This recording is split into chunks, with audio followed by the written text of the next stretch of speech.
Okay, we're going to bring up our third comic of the night. Well, not of the night, but of this part of the night, Mr. Jeffrey Leiker.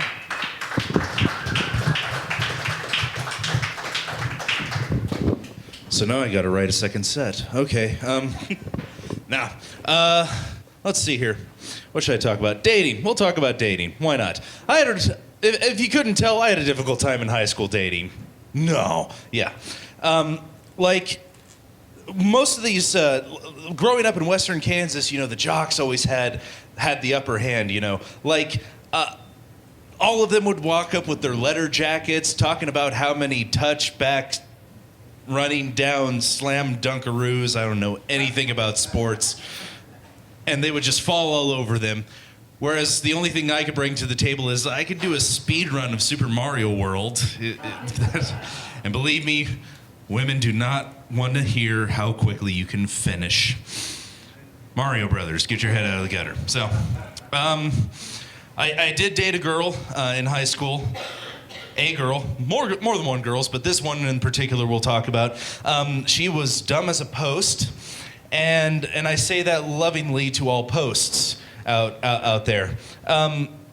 We went on a trip once, and we went to, as a class, we went to Washington, D.C. and New York City to kind of get a little bit of culture.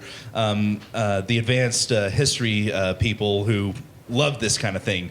And she was along with us, and we went to all of these different sites, the Jefferson Memorial and the White House and everything. And we went to the Library of Congress, where the original Constitution is set under 2 inches of bulletproof glass. And it is just so amazing and breathtaking to see this document, like the pinnacle of American writing right there in front of you. And she had to turn to the tour guide and say, "What font is this in?"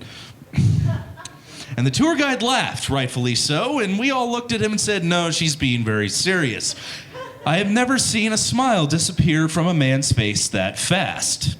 Now, let's go ahead and segue into something else. We'll stop depressing you with my dating life. I have been looking for a new house to live in, and it's hard because I have a dog. And I didn't think that, finding an apartment would be so difficult when you own a dog, but this is Topeka. And so beforehand, it was a deposit that just took care of everything that your dog could potentially do in this place. Now it's a deposit with rent tacked on, like an extra $25, $30 of rent, and he doesn't even work, the lazy bastard, so why am I paying his rent? But I went to a place that told me that they would take a DNA sample of my dog. So that way, if I failed to pick up after him, they would know whose pile of shit that belonged to. I am not making this up. This is a true story. And after the lady told me this, the only thing I could think about was, 2 cops are walking up to a taped off playground. There's a pile of shit with a chalk line around it and evidence markers. And Horatio Kane from CSI is just standing there and says, "Well, let's find this guy and rub his nose in it." Yeah! That's my time. I'm Jeff Leiker.